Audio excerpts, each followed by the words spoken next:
जिनको अभी आईएसआई वहां पर हम मार रहा बिल्कुल है, जिनको कश्मीर अभी के लोगों की बात कर रहे हैं। मैं जिनको अभी कश्मीर के लोगों की पंजाबी बात नेशनलिस्ट करने के साथ साथ आप जैसे उनके बाद लोगों आप का गोली कर मकरू रहे हैं। चेहरा भी आप बेनकाब कर देख रहे हैदर लो हैं, हयात खान, जो कश्मीर हैदर भारतीय हयात खान, एजेंसीज और हैदर हयात भारतीय खान, हुकूमत से आप बार पैसे बार चश्मा लेकर बदलने की बात कहते हैं, मुझे कश्मीरियों लग रहा के है चश्मा जज्बात बदलने पर की जरूरत यहाँ एक्सरसाइज। पर आपको है। ठीक है, एक एक करके, एक एक करके। हैदर हयात खान, चश्मा बदलने की जरूरत आपको यहाँ पर है। अगर आप बात करते हैं पीओके की जनता की हित की बात करते हैं, तो आपको जरा उनके साथ में हो रहे अत्याचार नजर आ रहे होते हैं। जो लोग सड़कों पर नजर आते हैं, आपको मैं समझ नहीं आ रहा आखिर ऐसी कौन सी पावर का चश्मा आप लगाते हैं जिसमें आपको वो लोगों की भीड़ ही नजर नहीं आती, आपको वो लोग नजर नहीं आ रहे, आपको सिर्फ कीड़े मकोड़े नजर आते हैं। आप भी क्या पाकिस्तान की सेना की तरह इन जनता को देख नहीं पा रहे हैं, या फिर वो आपको सिर्फ कीड़े मकोड़े नजर आ रहे हैं जिन्हें आप गोलियों से और ये बंदूक की बट पे पूरी तरह से रौंदते चले जाते हैं? आलोक सहाय जी, एक स्टैंडर्ड पर हर बात। नैना जी देखिए, मैं इनसे कहना चाहूंगा, हैदर साहब जरा चुप हो जाइए, जरा सुन लीजिए। अब हमारी बारी है, थोड़ा सुनिए।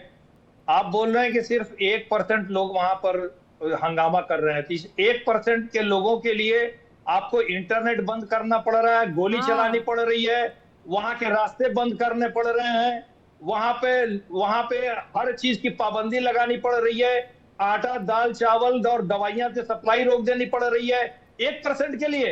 किस बात की? तो 1% लोग अगर वहां विद्रोह कर रहे हैं तो क्यों आप गोली चला रहे हो वहां पे? तो आपको तो कोई जरूरत ही नहीं होनी चाहिए थी गोली चलाने की। और दूसरी बात, जो वहां पर शरीफ साहब बोल रहे हैं कि भारत का हाथ है इसमें, मैं आपको एक आंकड़ा देता हूं नैना जी, आपके चैनल के माध्यम से जनता के लिए और हैदर साहब के लिए। कोई तो सुनेंगे नहीं, ये बोलते रहेंगे। आप सुन लीजिए, हैदर साहब जरा सुन लीजिए। पाकिस्तान में, सुनिए जरा, सुन लीजिए जरा, पाकिस्तान में आटे का रेट जो है 140 से 166 रुपए किलो है। जो मिल्क है, दूध है, ये 215 से 240 रुपए लीटर है। अंडे जो है 330 से 400 रुपए दर्जन है। आपके यहाँ 4 गुना नहीं, 6 गुना ज्यादा रेट है हमारे यहाँ से। जब हमारे यहाँ के गरीबों को दिक्कत होती है इससे 6 गुना सस्ता होने पे, तो आपके यहाँ गरीब कैसे खाता होगा? और वो आंदोलन नहीं करेगा, हंगामा नहीं करेगा तो क्या करेगा? इसके लिए क्या भारत पैसा दे रहा है? इसके लिए क्या इंडिया पैसा दे रहा है? आपके यहाँ महंगाई इतनी बढ़ गई है कि गरीब आदमी खा नहीं सकता है, आंदोलन करने के लिए गोली खाने को तैयार हो गया है, तो इसके लिए भारत जिम्मेवार है। गजब बात है भाई, इसके लिए भारत जिम्मेवार है। वहां का आम नागरिक को खाने को नहीं मिल रहा है। आपने जो 140 से 166 रुपए किलो आपके यहाँ जो आटा है, चेक कीजिए अगर मैं गलत बोल रहा हूं तो। पाकिस्तान में तो उतना है, पीओके में आपने सप्लाई रोक दी। 2000 से 3000 रुपए किलो एक दिन आटा बिका वहां पीओके में, सारी खबर में रखता हूं, यहां पर है मेरे पास डाटा। तो आप जो है, अगर 1% लोग वहां आंदोलन कर रहे हैं तो आपको कोई परेशानी नहीं होनी चाहिए थी। वहां गोली चलाने की क्या जरूरत है? 1% को आप सीधा पकड़ लीजिए, सारा झंझट खत्म हो जाएगा। अंतर यह है कि पाकिस्तान ऑक्युपाइड कश्मीर का जो आंदोलन है वो बलूचिस्तान और खैबर पख्तूनख्वा के आंदोलन से बिल्कुल अलग है। वहां आम जनता सड़कों पे आ गई है। वहां पर कोई मिलिटेंट ग्रुप जो गोली चलाने के लिए आपके ऊपर नहीं है। वहां पर जैसे बलूची आपको उड़ा रहे हैं, यहां पर कोई नहीं उड़ा रहा पाकिस्तानी आर्मी फोर्स को। यहां पर आम जनता सड़कों पर निकली है जिसका आपने कत्लेआम मचाया है। और कल ही पाकिस्तान, सुन लीजिए हैदर साहब, ये अभी सुन लीजिए, ब्रिटिश पार्लियामेंट में। और जहां से आपने डेटा इकट्ठा की है वहां से मुझे अंदाजा भी हो गया कि आपके पास किस तरह की चीजें कहां से आती हैं। आपकी इत्तला के लिए अर्ज कर दूं कि कश्मीर के अंदर इस वक्त आटा जो है वो 2000 रुपीज पर 40 केजी है। डॉलर्स में बात करें तो $7 का 40 केजी का आटे का बैग है आजाद कश्मीर में, और इलीगली इंडियन ऑक्युपाइड कश्मीर में $19 से ज्यादा ये इसकी कीमत है। तो ये अपने लोगों को फैक्ट्स बताएं। जो घटिया प्रोपेगेंडा मीडिया करते हैं उसको आगे लेकर ना चले। आप में अगर जरा भी गुर्बत बची है तो आप जरा आटे का रेट पाकिस्तान का बता दीजिए। मैंने तो आपको बता दिया हुजूर वाला। कैसे किलो है? आपके आंखों के साथ कैसे साथ किलो आपको है? कानों के भी इलाज की जरूरत है। $7 का 40 केजी आटे आजाद कश्मीर में, इलाज और दवाई की बात करें ना, आप आटे की बात करें, रुक जाइएगा, तस्लीमा ज्यादा अच्छे से बताएंगे। लेकिन मैं आपको, आपने क्योंकि डेटा की बात की तो आपको एक और बात बता दूं ये जो पीओके के प्रदर्शन है ना, ये पीओके का प्रदर्शन सिर्फ अब आपके रावलकोट, मुजफ्फराबाद या लाहौर तक ही सीमित नहीं है, या हिंदुस्तान ही या एशिया ही इसकी आवाज नहीं बुलंद करा। अब तो आपको कई 7 समंदर पार तक से फटकार लग रही है। अब यूरोपीय यूनियन ने तो सीधे सीधे कहा है कि अगर पाकिस्तान का ये अत्याचार जारी रहता है तो ये मान के चलिएगा कि जो जीएसपी प्लस स्टेटस है, यानी कि जो बड़ी आप लोगों को रियायतें मिलती है, वो स्टेटस भी छूट जाएगा। वो बार बार चेता चुके हैं, ब्रिटेन की संसद तक में इस बात को उठा लिया गया। अरे भाई, आपको हिंदुस्तान से इतनी नफरत है, कम से कम आप अपने बाकी लोगों को तो सरा समझ लेते। अच्छा, मुझे तस्लीमा जरा आप बताने की कोशिश कीजिएगा। तस्लीम, हैदर हयात खान कह रहे हैं कि एक बड़ा अंतर है, बड़ा बदलाव है। अगर इतना ज्यादा बड़ा बदलाव है तो क्यों हिंदुस्तान और पाकिस्तान में इतनी बड़ी अंतर की तस्वीर नजर आती है?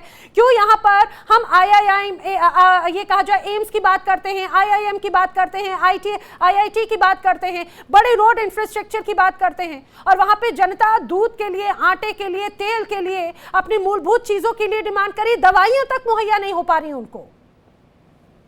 ये पाकिस्तान को कभी भी इंडिया के साथ कंपैरिजन नहीं कर सकते हैं। आप देखिए, इन्होंने अभी कहा इनको अपनी पीओजेके की खबर नहीं है, बोला 1% अगर है।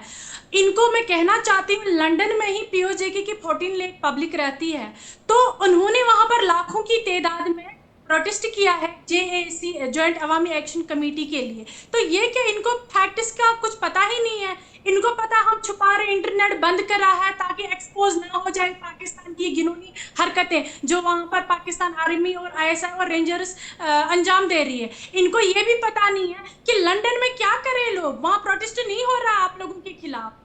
क्या फंडामेंटल उन्होंने जरा सी शर्म आनी चाहिए। मुझे बिल्कुल सारी इंफॉर्मेशन है, और आपकी इत्तला के लिए अर्ज कर दूं कि आप वो आपकी दिल की औकात नहीं है। भैया सीधे कहो, भैया सीधे कहो, अगर आपको कहने की औकात नहीं है तो इंडिया को बीच में क्यों ला रहे हो? इंडिया 100 साल लगेंगे आपको इंडिया तक पहुंचने में, 100 साल लगेंगे इंडिया तक पहुंचने में। आप देखो यहाँ पर इंडियन कश्मीर कितने अच्छे से यहाँ पर डेवलप्ड है और यहाँ के लोग कितने खुशखुशाल है। आप लोगों ने परसों वहां पर कश्मीरियों के ऊपर बंदूक लेकर एक भारतीय फौजी खड़े, बहुत खुश है कश्मीरी। मुझे आज अनंतनाग से, पुलवामा से, श्रीनगर से 3 शहरों से आज की तारीख में मैसेजेस आए हैं कश्मीरियों के, जो कह रहे हैं कि हमारी भारतीयों से जान छुड़वाओ। आप बैठकर कौन से कश्मीर की वकालत कर रही हैं? आप भारत के हाथों बिकी हुई हैं, आप भारतीय एजेंडा। अच्छा ठीक है, अच्छा ठीक है। अच्छा हैदर हयात खान, मुझे हैदर हयात खान सुनिए ना, आखिर किस माध्यम से आपके पास में संपर्क आए, जरा ये भी बता दीजिए।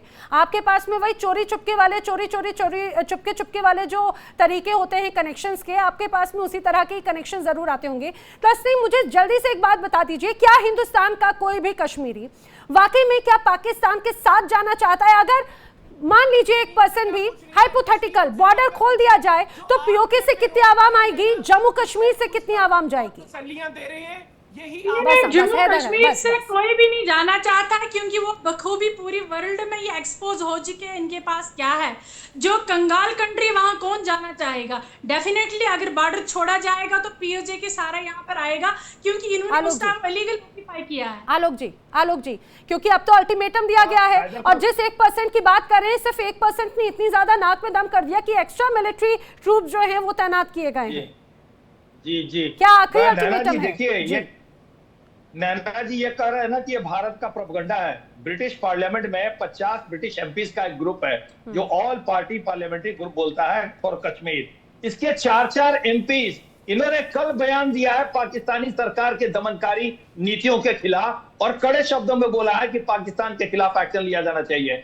Bob Blackman, Imran Hussain, Tahir Ali, Paul Walsh, जाके हैदर साहब चेक कीजिए। जेरेमी कॉर्बिन क्या बोला है, आप सुनेंगे तो आपको हैरानी होगी, आप भौचक्के हो जाएंगे।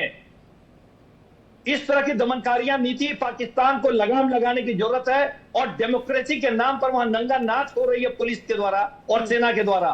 ये इस लफ्जों में बयान दिए हैं। आखिरी अल्टीमेटम है, कैसे समस्याओं का समाधान करेंगे? आखिरी अल्टीमेटम अगर दिया है वहां की आवाम ने तो मैं सुन लेते हैं। ये आप लोगों की आखिरी अल्टीमेटम मैं बड़े दिनों से सुन रहा हूँ, और जिस वक्त से मैं समझ लीजिए ना कम से कम, लेकिन रोज आप लोग यही कह रहे होते हैं कि जी पाकिस्तान अब तबाह हो गया, पाकिस्तान अब तबाह हो गया, पाकिस्तान अब टूट गया। ये मैं पिछले 6 साल से भारतीय मीडिया पर सुन रहा हूँ। जहां तक बात है, अभी यहाँ पर तस्लीमा ने बात की लंदन के प्रोटेस्ट की, उन प्रोटेस्ट के अंदर भारतीय शामिल थे, वो आजाद कश्मीर के लोग नहीं थे, मां सिवाय चंद लोगों के। और मैं इसकी इत्तला के लिए ये भी अर्ज करता हूं, हैदर आयात खान आज की सुनिए ना, तारीख में पीओके जो पाक ऑक्युपाइड कश्मीर के लोग हैं, चलिए बोलिए जी जी। आज की तारीख में अनंतनाग, पुलवामा, श्रीनगर, 3 शहरों से मुझे कई लोगों के मैसेजेस आ चुके हैं कि हमारी भारतीयों से जान छुड़वा दे, या हमारे लोगों को मार रहे हैं। ये आज की तारीख की मैं बात कर रहा हूं। तो ये जैसे तस्लीमा जैसे एलिमेंट्स जो हैदर आयात सुनिए ना, सुनिए, आप मुझे उन लोगों की डिटेल्स बताइएगा, मैं उन्हें सुरक्षा प्रदान करवाती हूँ। मुझे पता तो चले कि आखिर वो एक ऐसी नकारा सरकार से क्या उम्मीद लगाए बैठे हैं कि उन्हें क्या पाकिस्तान की सेना या सरकार राशन दे देगी, क्या उन्हें पाकिस्तान की सेना या सरकार सुरक्षा दे देगी, क्या उन्हें मेडिकल फैसिलिटी दे देगी। प्लीज ये झूठे प्रोपेगेंडा आप अपने, ये जो झूठा चूरन है ना, आप अपनी जनता को दीजिए, झूठा चूरन आप जनता को दीजिए। जबान पर 2 बातें हैं, कश्मीर बनेगा पाकिस्तान और हम पाकिस्तानी है, पाकिस्तान हमारा है। ये आप लोगों को खौफ है। देखिए इंडिया डेली 24/7 अब आपकी स्मार्ट टीवी पर। इंडिया डेली मौजूद है सभी डिजिटल प्लेटफॉर्म पर लाइव और लगातार। इंडिया डेली 24/7 हर दिन राष्ट्र को समर्पित।